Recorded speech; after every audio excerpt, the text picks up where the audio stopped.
Welcome back, ladies and gentlemen, to House Party 5v5's Premier League playoff match. It's a best of 5 between White Lightning in the blue and the Dream Killers in the red. We're currently standing at a 2-1 score overall in the favor of White Lightning. They won the first 2 games, but then TDRK came back in style last game and had an absolutely crushing performance of their own. I'm Captain Flowers once again on the casting desk with Deck Club Ace. And what a game we just came from once again. I said it last time. I was like, oh yeah, this is going to be easily White Lightnings if they pull out another game like the last one. Even if they're behind, they can obviously come back because they always do. Turns out that TDRK poked some holes in that theory, saying not if we're far enough ahead they can't. And we see the bans coming out. Looks like that they're going to kind of respect a little bit towards that Strathagos, banning out the Lux and Morgana once again. This time dropping a ban for Misfortune, allowing a little bit more to go through. Picking up that Malphite really, really early. Ooh, hovering over this Rammus. Rammus is so strong in the metagame right now. He's able to do so much throughout every phase of the game, and they will be locking him in. Speaking of being strong in the meta right now, speaking of being able to do so much, we saw in the first 2 matches how powerful Kuristina's Lucian was, and how in the third match, how powerless his Tristana was. Observing that, TDRK happens along the same line of thought that Deck and I are on that says, you know what? If Kuristina doesn't have Lucian, things don't go as well for White Lightning, and they opt to ban him away for this 4th match.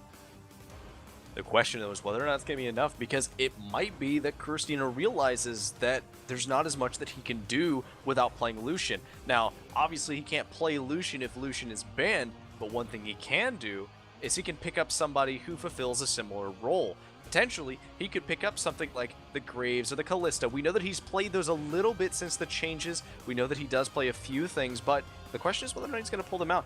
I think he might consider a Vayne for this matchup. I think Vayne is better off against Rammus, simply because true damage goes right through all of the defenses that Rammus buys anyway.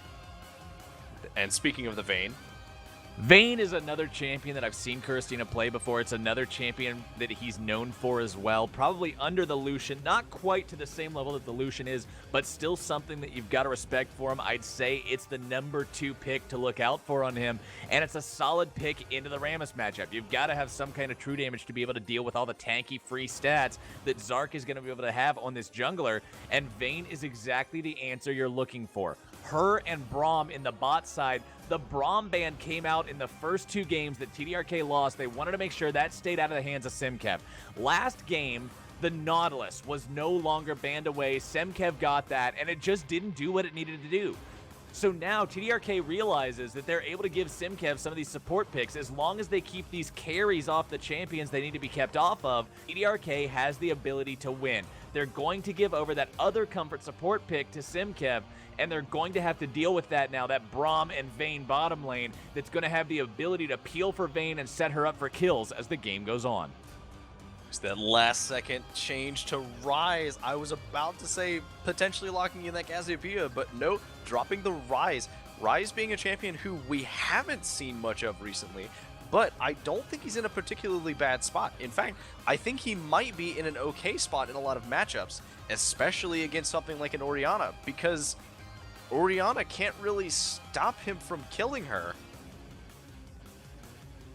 Seeing potentially the Illaoi coming out once again. We saw it played very well from Captain Stevie last time. See maybe if it comes out once again this time. Question is that going to be... They're jumbling around the champions, going to see who gets where. This could still be... Alright, yep, going to be a Rise mid. I was like, well, maybe they might swap it for a Rise top lane and play Malphite mid against Orianna, but, whatever. iSenpai on the Malphite. He does have a matchup that favors his ability to stack armor, but what he doesn't have is a matchup that allows him to really utilize his attack speed slow to the fullest. Malphite loves dealing not only with AD champions, but AD champions that largely deal damage through their auto attacks because of his powerful attack speed slow that he gets with his ground slam. Illaoi's going to be looking to do most of her damage with those tentacles, so it's not going to do as much versus her, but iSenpai is still going to be more comfortable going into an Illaoi than he would be going into a Karma and a Rumble. That is reasonable. And one thing to say, though, in this bot lane, We see that they did pick Vayne and Braum, both champions that they are comfortable on. You did mention the comfort pick coming out from Simkev in that Braum that didn't get banned this time, and it's going to be up against a matchup that Braum kind of favors. Lots of skill shots to block, can completely obliterate Nami's wave, and overall, we're going to see whether or not that bot lane matchup change is going to be enough to carry them into this mid game. They did try early game to win that fight. They picked the Nautilus up because they wanted to get an early lead, and it just didn't work out. They lost the trade, they lost a kill, and because of that, Lunas was able to get ahead. If that happens again, Lunas being ahead can easily beat Vayne. Being able to reveal people, being able to do tons of damage in a short span of time is going to be incredibly dangerous.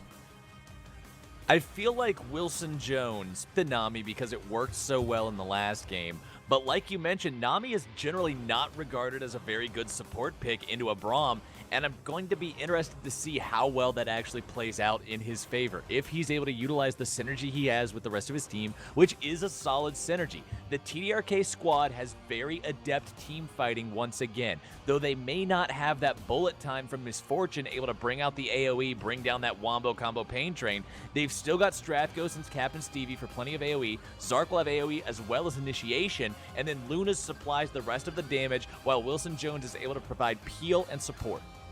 If we talk strictly from the stats, looking over at the Braum versus the Nami matchup, and it doesn't matter what AD carries they bring with them, just the two of them alone, Nami normally has about a 53-54% win rate on average, but against a Braum, it drops by 9 full percent, going down to 45%. There's not much that she can do to stop it. They have to start winning early game. If they don't, there's not really much that Wilson Jones can do to stop this bot lane from killing Lunas. Lunas would have to play incredibly safe. In fact, they may even want to try and pull people down to get kills early so that they can get that early fight. Unfortunately, Rammus is only kind of okay at killing people early, relying a lot on his ability to stack armor and on leveling his taunt early to get as much duration out of that as possible. Ryze and Vayne, also both incredible hyper carry threats. As this game goes on, White Lightning is going to be able to fall back to the safety of their backs and hop on board the carry train for the scaling behind those two champions to enable their victory. We're about to jump into Summoner's Rift. The loading screen will be launching here in 25 seconds, and once we get through that, we will be live for game number 4. It's White Lightning, it's TDRK, it's 2-1 right now. Stick with us.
Welcome back to Summoner's Rift, ladies and gentlemen, and here we are, the game we didn't know if it was going to happen or not.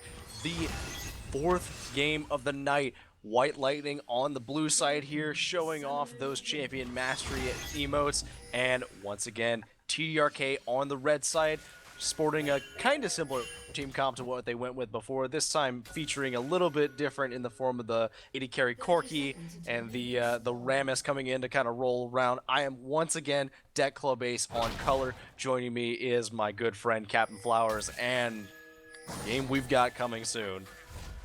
I hope this is going to live up to the excitement of the series so far. If TDRK wins this, we're going to game number 5. If White Lightning wins it, they walk away the champions. It's true, and we are seeing Little bit of movement. They did get a nice line of vision up into that top side, just wanting to see if anybody was near there, whether or not anyone was going for any camps early or any sort of movements.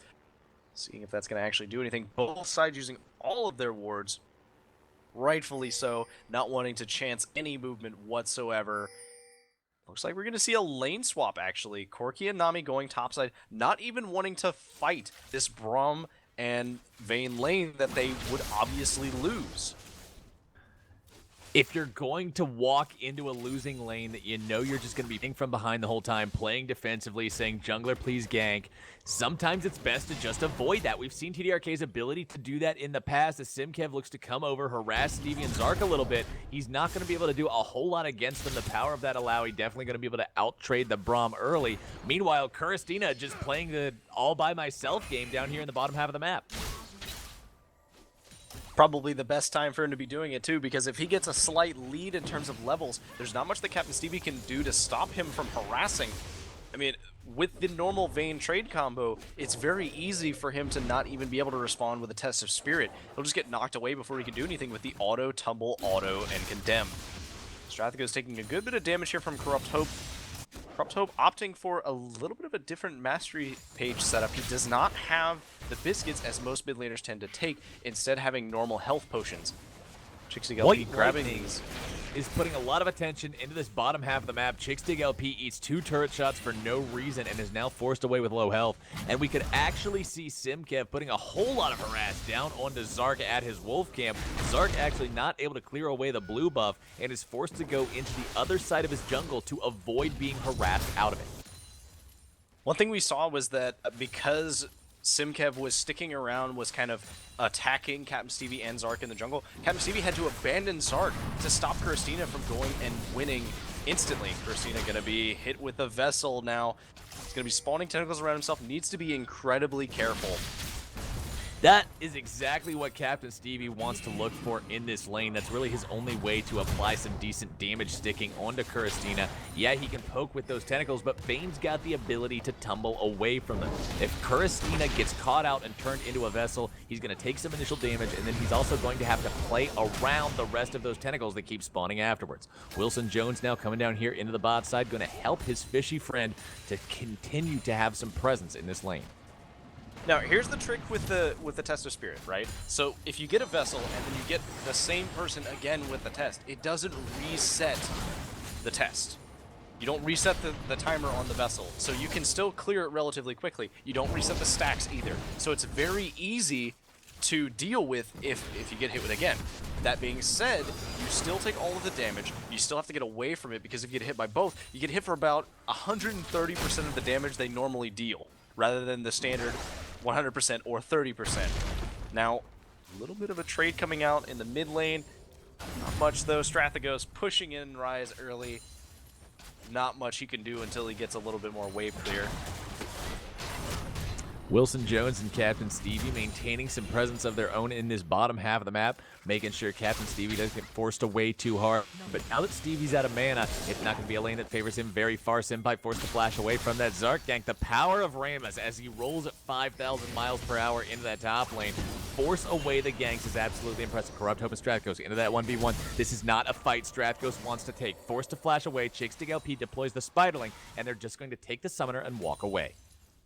Rammus is certainly fast, rolling around at the speed of sound, about 430 meters a second, and that does force the flashes out from Senpai, and we're going to get a pause here. Strathagos happened to blow his own flash, though. It was very interesting. We did see ganks coming out. It's almost like they didn't expect it, but he had it warded. He knew exactly where Chixig LP was. You can see the ward up on that topside river, just kind of ignoring the vision that he has. I guess maybe he thought that he'd have more time to back up if the vision was there. But Chixig LP proving him wrong. Looks like we have a DC on the part of Simkev. Hopefully they'll be able to fix that one here momentarily. And it looks like they will. We'll be live here in just about 2 or 3 more seconds as Corrupt Hope now taken very low health, low mana, not going to be in any position to survive this lane for long. But one little bit of comfort he does have is Strathagos does not have an Ignite in this lane. Neither one of these mid laners deciding to go for that combat-based summoner spell. And now both junglers looking to show up here into the mid lane. Chixig LP caught out, taunted up. Zark able to force away that flash as well. Chix lives just one auto attack away from death. Zark will not be able to find that follow-up, and now Nami shows her face in mid lane as well. Simkev going to respond in kind, and now we've got 3 guys from each side just hanging around this mid lane. Zark did have to blow his flash to get that flash though, but I think overall ChixDigLp not having flash is a lot more important because that means that he can't get any flash cocoons. Sure, Rammus being able to flash taunt is okay, but he's already rolling really fast, so if he can get to you anyway, it doesn't matter if he doesn't have flash. He just has to roll around stuff. We do see, though, a little bit of a strange pickup coming out here from Captain Stevie here. He picked up the Hunter's Potion. I think he's doing that because he knows he might have to clear a jungle camp or 2 to keep himself up. He wants to have that extra mana. While I don't necessarily agree with it, I think he'd be better off just having health potions.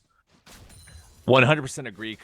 The Hunter's Potion is a very situational item at best in pretty much every scenario. It's not an item that you see picked up very frequently, and for good reason. It doesn't heal very much per charge. Even though the charges can be kept up by clearing away the jungle camps, it's a minimal amount of healing, and Captain Stevie is investing a good amount of early gold into that. Hopefully it will pay off for him. We'll have to see if it does end up working out like that. Like you mentioned, it's a very unusual choice, and it always is interesting to see players make very different off-the-beaten-path type of choices like that, because you never know what's going to define the next meta.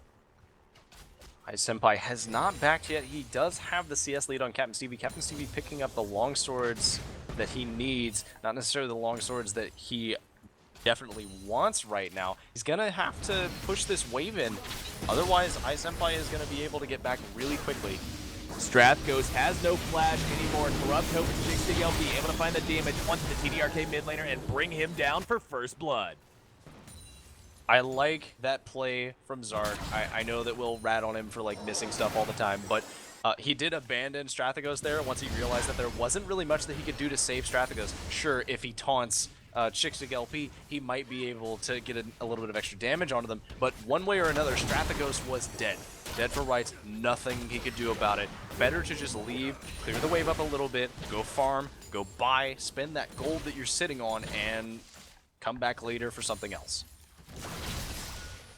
If Corrupt Hope gets snowballing, Ryze is one of those champions that once he gets ahead, he just feels absolutely unanswerable. The power that that champion has to just rattle off the spells almost like they're completely off cooldown is not to be underestimated. He's going to have the ability to turn around ganks, go 1v2 if he has to, if he gets far enough ahead, and that could be exactly the angle ChixDigLp is trying to go for early on in this match. We do see Christina backing to spend his money, and it looks like they're going to return to the lane swap, realizing that Illaoi doesn't really stand much of a chance against Vayne in the 1v1, instead opting to send him topside. It's a little bit risky. It does mean that they will potentially give up some dragon pressure, but I think they're willing to do it if it means getting Illaoi behind and getting Christina ahead. Lunas is even with him, but in that matchup, Lunas had gotten a bye because they opted to do the lane swap back. That being said, pushing towards the top side, there's a lot of tentacles that need to be cleared out before Christina can consider himself safe. ChixDigLp clearing out some enemy vision in his own side of the jungle, as Captain Stevie now has to deal with this ranged harass in the top side, doing what he can, shoving up these minions. Not going to be able to find that pull onto the Spirit of Christina. Instead, Wilson Jones going to be caught out by ChixDigLp. The Spider looking for some fish, going to go up and over. The repel gets him out of the danger of that bubble, but Zark's nearby. He's able to find the taunt, and Strathghost walks away with that kill credit. That's going to tie this game up 1-1. That taunt doing lots of work, keeping him from actually killing Wilson Jones, despite the fact that Wilson Jones didn't use flash, didn't use exhaust, didn't really use anything but his ult. And at this point in the game, that kill for an ultimate is fantastic. That means they're going to get a very easy dragon, not much that can be contested with it. Topside being pushed slowly towards Christina, although Christina hasn't really used any resources at all. He's got a full mana bar, a full health bar. Captain Stevie, because he's trying to push the lane up, has had to use a ton of mana. Corrupt Hope being scared away for the time being by Strathghost as Lunas deploys the package bottom side, able to get himself deep behind enemy lines, and Simkev now dangerously low. Zark and Lunas not able to complete that kill as Christina pops the final hour, stuns Captain Stevie into the wall. A couple more auto attacks going to be able to bring him down. There comes the damage, but it's not enough for Stevie. Christina brings this game up to 2-1 in the favor of White Lightning. Corrupt Hope going deep onto Strathghost, able to find another bind, able to find more of those overloads. Strathghost will not die, but Corrupt Hope flexes his muscles, and shows his opponent who's boss. Once again, you don't have to kill your opponents, you just need to shove them out of the lane and make it so that they lose CS. And at this point, Strathagos has already used his teleport, so he's going to have to walk back. Corrupt Hope, meanwhile, can just shove in. There's no objectives for him to worry about, so he can just teleport right back to lane and not really care. White Lightning up to about a 1,000 gold lead here with 1 kill under the belts. We can see about an even CS disadvantage or advantage or whatever matchup between these guys in terms of the farm in top lane. Jungle is pretty even as well. A very solid lead coming out for Corrupt Hope, up 20 over Strathagos in the mid lane, and the AD carry difference starting to go the favor of Kuristina as well. Captain Stevie, this is not the fight that you want. He's able to find a little bit of damage, but nothing to really write home about as Kuristina just disengages whenever he feels like, and there's really no way for Stevie to prevent that. Zark is hanging out in that tri-brush, though. Kuristina's going to have to stop his back once again. They are going to get this tower with relative ease, but really, this is a tower they were going to get anyway, so, I mean, Kuristina was already backing. All they really did was make Kuristina take more time to back, which gives them more time to push, but there's no other objectives for them to go for. They could go for this Herald, but that would be incredibly risky considering they have no idea how healthy Chixig LP and iSenpai are. Or, sorry, Chixig LP and Simkev are. Luna's pressuring onto iSenpai as much as he can. Corki, a very magic damage heavy champion for an AD carry, one of the best ones to pick against iSenpai's Malphite for that very reason. Malphite will not be able to as effectively stack armor as he would against a more traditional all AD based AD carry, and now he's going to have to just farm up what he can. He's down 20 compared to his lane opponent on that Alawi, but the nice part is about Malphite, you don't have to be super farm head. You don't have to be the most farm guy in the game. You're always going to have some form of relevance using that unstoppable force in a team fight. Incoming Simkev coming up to kind of harass them back, let Senpai get a little bit more farm, seeing the Rise roam. Corrupt Hope here as well. He's able to find that binding onto Luna as the tidal wave is down, and Corrupt Hope claims his second kill of the match. Wilson Jones is cocooned up from downtown, and Simkev and Chixig LP are going to take a spider bite out of him and make that one a 2-for-0. They are taking a lot of damage to that mid turret, though. It might be able to go down between the red buff and Zark. Never mind, Kuristina's here to stop it. Zark taking a little bit of damage. Corrupt Hope and the rest of those White Lightning guys ready to collapse under this one. Captain Stevie looking to go in, but Corrupt Hope blows him up immediately. Shockwave onto Corrupt Hope from Strathagos, but Kuristina's nearby, able to force away the flash. The defensive ball flung backwards to try to cover his retreat. Strathagos lives to see another day, but the same thing can't be said for his top laner. Alawi tried to do the same thing she did last game when the enemy team was further behind and didn't have the damage to kill her. Corrupt Hope is not lacking for damage, and Captain Stevie is going to have to respect that as he keeps trying to take these fights. The main difference, Simkev getting caught out here, might manage to get a little bit of a turnaround damage from Luna's, but fine, it looks like they're just going to poke them away, try and get this turret return kill. The difference between last game and this game, not necessarily just because they were behind, but because as we see Captain Stevie, unlike last game, he went for the Phage and then immediately went for the Sterak's Gauge. He went to go defensive build. This time he's going for the Black Cleaver first. That means that he's not tanky enough to just sit inside of a bunch of people and fight them. Especially not tanky enough to deal with the raw damage output that is Arise standing there just wailing on you, able to hit every button, vigorously applying face to keyboard, and just destroying Captain Stevie. There's nothing Alawi's able to do in that situation with how far ahead Rise is at this point in the game compared to everyone else, and Corrupt Hope is going to be the guy to watch for both teams. White Lightning is either going to snowball to a victory off of his early lead, or TDRK is going to be able to catch him out, they're going to be able to punish him, and in doing so, will return the game into their own favor. Unfortunately, White Lightning is still a tower down, and potentially going to be another tower down in a second here. This tower is relatively low. Chixig LP defending it by himself. Simkev showing up. We're going to see Kuristina here in a second. Corrupt Hope trying to roam down, but he gets spotted out by that kill they got earlier on. Oh, never mind, that's the ward. I thought it was for some reason I thought it was the Scuttle Crab. Strathagos managing to harass Corrupt Hope, but not much that he can do to stop him, considering Corrupt Hope has quite a bit of health at this point. We're still at less than a 1,000 gold difference between these teams as Wilson Jones and Zark find Simkev in his own jungle. They won't be able to put down a whole lot of damage onto him, though. With Corrupt Hope nearby, they're not willing to chase this one any further. All of White Lightning is here and ready. Ice Senpai, the only one not actually there in person, but with the teleport ready to launch, he's never too far away. Briefly glancing over the items, we do see that Zark does have his Cinderhulk upgraded already, but on the other side, Chickstick LP has a similar setup. He's already got his Runeclave, but he already upgraded his boots. Zark doesn't have the same luxury. He only barely has enough gold to get one of his upgraded boots now. I don't really agree. While normally the Frostwings Claim early pickup is really great, I don't think that that's a good pickup in this specific matchup. I think you should have gone for like a Grail or something defensive, because the thing about the Frostwings Claim is it doesn't help you against Ryze, because you have to put yourself into range of Ryze to fight him anyway. Just valuing that Spooky Ghost's active above all else, it will do well to be able to allow them to set up for a Nami bubble or allow Rammus to catch up to somebody, but it does come at the cost of not being able to deal with Corrupt Hope as well directly, or Chickstick LP for that matter. Plenty of magic damage coming out from this Elise. Zark looking to go in on a Corrupt Hope, won't be able to find him, and that's what this TDRK team needs to look for. Corrupt Hope on Ryze doesn't really have a way to escape if Zark is able to get on top of him, and if they can find that Rammus initiation, if they can blow Ryze up before he's able to defend himself, that's how they're going to get back into this game and take control. The main problem is that while the ghosts would definitely help landing that taunt, as we saw right there, it didn't matter if the ghost went off or not. Oh, this might be a fight breaking out for this.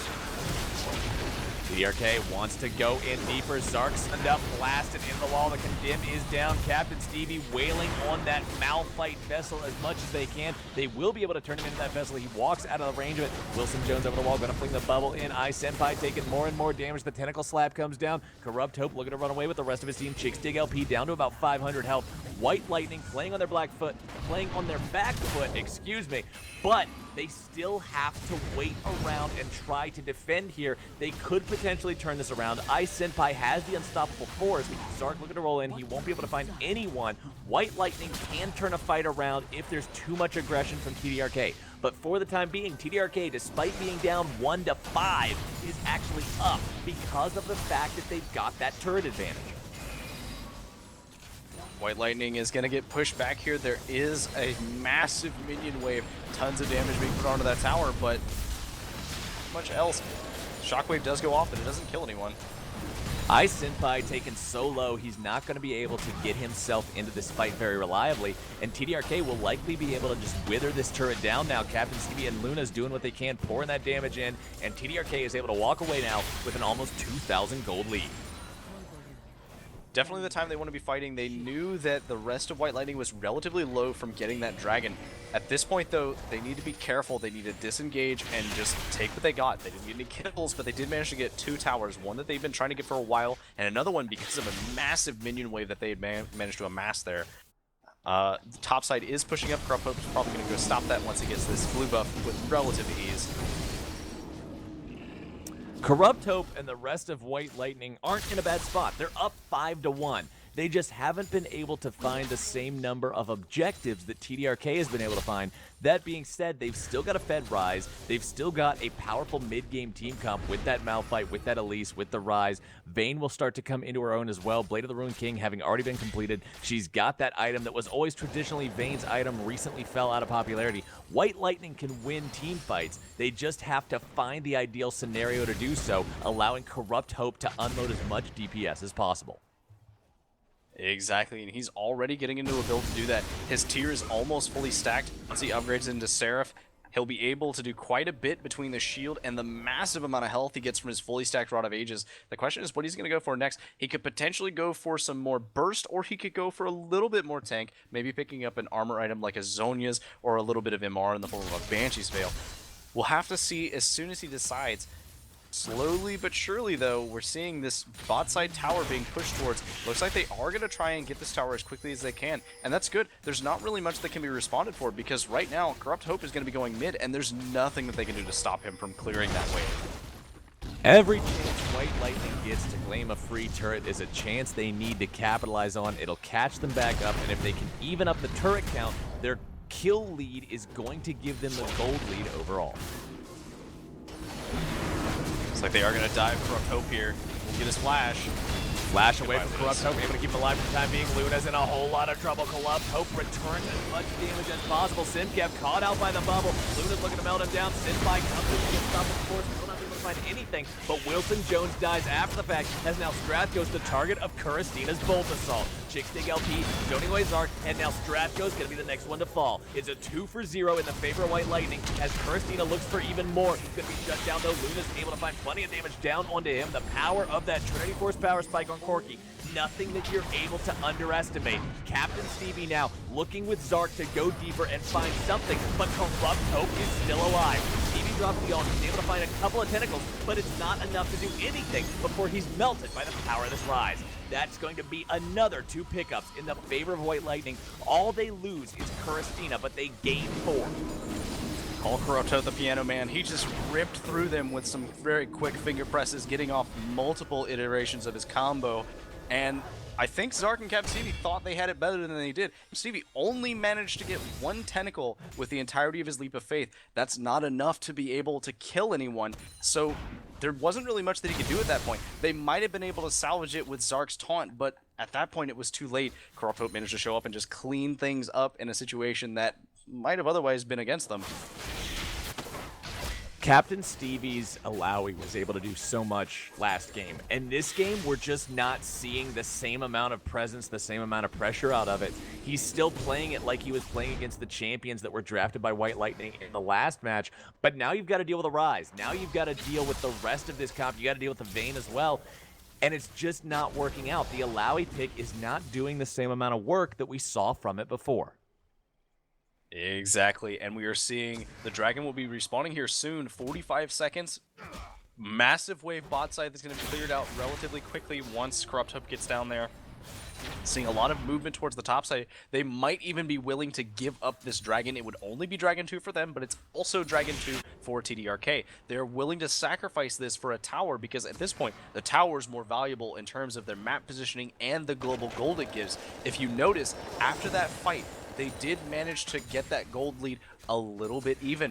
Once they get 2 more towers, they'll be quite a bit ahead. They do have 7 kills over their opponents. Their CS is relatively close. iSenpai falling behind Captain Stevie by about 40-ish, but that's okay because Captain Stevie can't fight everyone on his opponent's team, and iSenpai can tank everyone on his opponent's team. It's just the nature of the champions and their roles in the fight overall. Dragon now spawned and being taken down immediately by the TDRK side. They're playing the objective game so far. There's no reason to stop now, except for the fact that Simkai and Simkev may be able to go in a little bit deeper. Red team takes down the Dragon. Stark grabs the credit for that one. Chixdig LP looking to go deep onto Captain Stevie. Kuristina there as well, and that's going to be the first casualty of the fight. TDRK now down 2-10.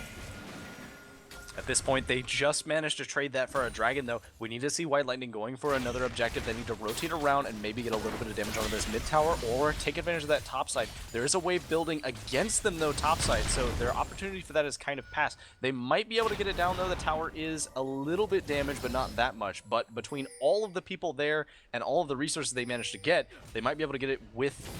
Ooh, are they going to beat the Baron? They might just be baiting the Baron deck. It could happen. It is possible for them to get Baron right now. Oh, never mind. They were spotted out by the Farsight Totem. It is the possible, lovely though. blue trinket. They need to be careful because if TDRK doesn't realize it, with a Vayne that's relatively far ahead and with a Rise that's doing pretty well, they can rip through Baron like it's nothing. Speaking of ripping through things like they're nothing, the last remaining bit of health on this tier 2 turret middle for White Lightning going to be evaporated almost immediately by the power of those Trinity Force procs on the Corki auto attacks. It's going to be turret number 5 going over to TDRK as the game is tied dead even in gold. Slowly but surely, Kuristina is going to be pushing up that top side. There's not really much that can be done besides maybe throwing a teleport out. Captain Stevie is going to be pushing with this massive wave that's built up bot side. Might be pulling back to kind of get people away from the rest of the fights. He's going to be using potentially his teleport to get in. Nope, just going to walk away, not realizing he's walking over a ward, but you know, whatever.